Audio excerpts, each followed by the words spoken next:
Now to this special report. Warring gangs, the last warning, and juveniles have been spreading fear in the Newcastle area. Their bitter battle has claimed the lives of 6 people in the KwaZulu-Natal town. Several others have also been injured.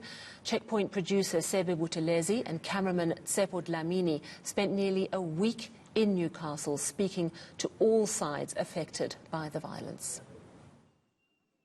KwaZulu-Natal youth gangs, the Last Warning and the Juveniles, have been warring for months. But in October, the Last Warning unleashed their anger on the community of eNCA in Newcastle and not their usual rivals. The group went on a rampage.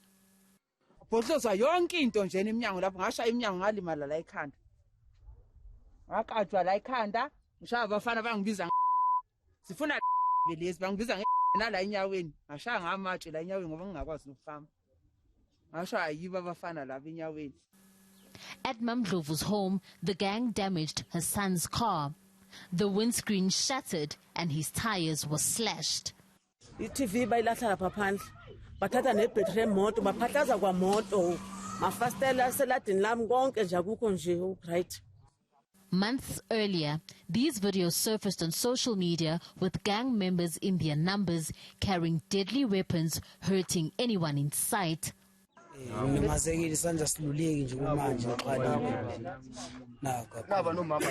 Fed up, the community of eNCA decided to fight back, trapping one gang member and hacking him to death.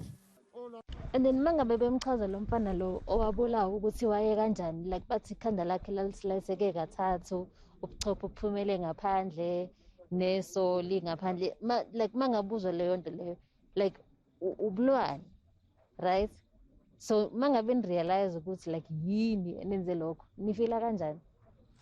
No, buthi phela abantu bayaba nehaba but ke la ekuthenini mhlawumbe ekuthenini so fila kanjani ngathini ikahlahle mhlawumbe ke sengamane kusho ukuthi no mhlawumbe nathi sizilwana but asizenzi nathi ngoba silwela amakhaya ethu akukho la singabalekela khona. So that full story by Checkpoint producer Sebe Buthelezi airs on eNCA tonight at 10 o'clock. But Sebe joins me now to just share her experiences covering the story. I mean, it's horrific what is going on. And it seems like these gangs are quite young. Tell us a little bit more about who they are and why they're fighting. I mean, Sally, what was most disturbing was the age. I mean, we're talking about 14-year-olds, 15-year-olds who are accused of such gruesome crimes where they would hack somebody to death. And, you know, it's 2 groups mainly.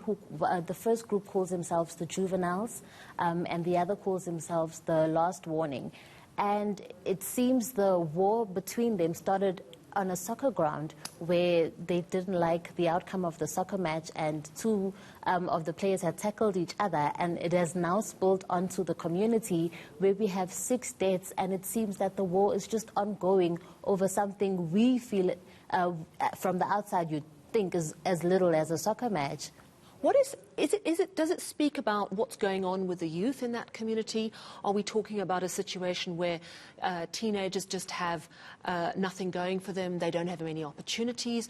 Or are they perhaps older gangs that are grooming them? I mean, what is at play in the community? I think it's everything you've mentioned, Sally, because we did have community leaders complaining that the Department of Education and Department of Community Safety aren't really involved in launching programs that would otherwise keep the youth occupied. And we also saw that alcohol seems to be sort of like a culture in the area. It's the norm. You have 14-year-olds drinking. I mean, even the children that we interview, they proudly say, oh, we're just a group of young men who love alcohol. And it's bizarre because this is a child that you're speaking to who's just, if there's nothing else to do, it seems that alcohol is the favorite pastime. Talk to us about the process of interviewing these young men. So as you say, some of them are as young as 14, so they're kids still, and yet possibly killers as well. Did you find yourself grappling with a sense of disbelief, thinking this youngster, this teenager, is a killer potentially? It was a bit disturbing because firstly you meet the mother. And, you know, the mother seems like a sound person, so you'd expect that, you know, they'd pass on the same values that they seem to have to the child. And then you get the mom saying, yes, I'm aware that my child is a gangster. So that alone is jarring. And then you meet the child, and he's so respectful. He'll address you as an adult, and then he speaks of the gang activities, and he proudly speaks of the hacking and the attacks. And it's just, it's hard to piece together, because you're looking at this child, but also hearing him confessing to, you know, these gruesome crimes. And then when you sort of confronted them with the horror of some of these crimes, it was almost a denial. Was it denial? More like pride, I feel, because, I mean, we have one of them saying, we will not back down. They've killed us, so we're going to continue to attack. So it's more of a thing of, yes, we're going to continue to do this. What are the police saying? What about school? You know, like where are the structures around? You've already explained that the parents seem just incapable of stopping this. What about the other structures in this society in Newcastle?